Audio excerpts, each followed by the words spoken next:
Hi everyone, and welcome back to the Pages of History. Today we're going to talk about a curious but unjustly obscure aircraft, the French Dewoitine D.520.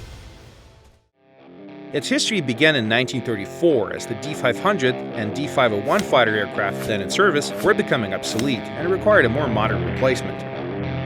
The project by Émile Dewoitine initially did not meet the requirements of the French DoD, but ultimately was to become a prototype. But the following revision of the new aircraft proved to be a lengthy affair. The first actual machines only entered service in 1940. The reason behind that was the aircraft's engine. It took a long time to develop and to mass produce. The head designer, by the way, was never in favor of French engines and preferred to work with foreign power plants.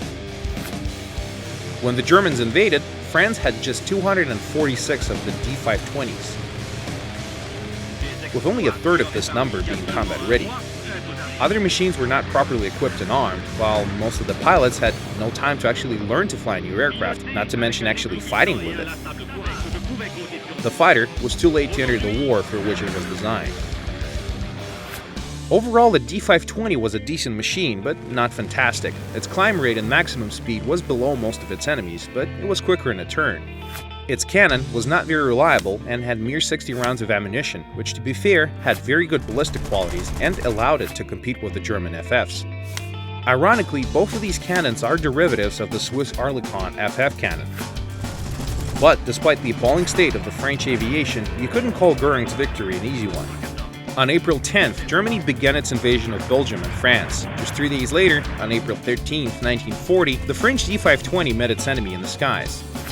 The French had managed to score a few kills over the Luftwaffe, but not with their fighters. They downed 3 Henschel 126 tactical recon aircraft and 1 Heinkel 111 bomber. The next day, Dewoitine's planes downed 2 Bf-109s and 2 more Bf-110s. The D.520 had its baptism of fire and demonstrated that it could successfully fight the Nazi aggressors. Next up was a battle against the Italian Air Force, when 6 French D.520s totally annihilated an attack formation of 24 CR-42 fighters, coming in to attack a French airfield near the border. Early in the war, the Italian Regia Aeronautica simply had nothing comparable to the new French fighter. But Dewoitine's victories were short-lived. The French had surrendered. But D.520's history did not stop there. Actually, afterwards, it became even more curious. All surviving aircraft were to become German trophies and were supplied to Vichy France and Hitler's allies during the war. The D.520 flew over Bulgaria, Romania, and even Germany itself, but not to great success, mind you. You see, this aircraft was very unforgiving in its controls. It was designed for experienced pilots, not for fresh graduates of the Hitler-Jugend's Air Club. So, the aircraft crashed one after the other, faster than occupied France could produce replacements for it. The D.520 was a true flying saboteur. Now, add to that a considerable amount of production sabotage by the French, and you had a machine that only a true madman would fly. Perhaps this was one of the major contributions towards the ultimate outcome of the war.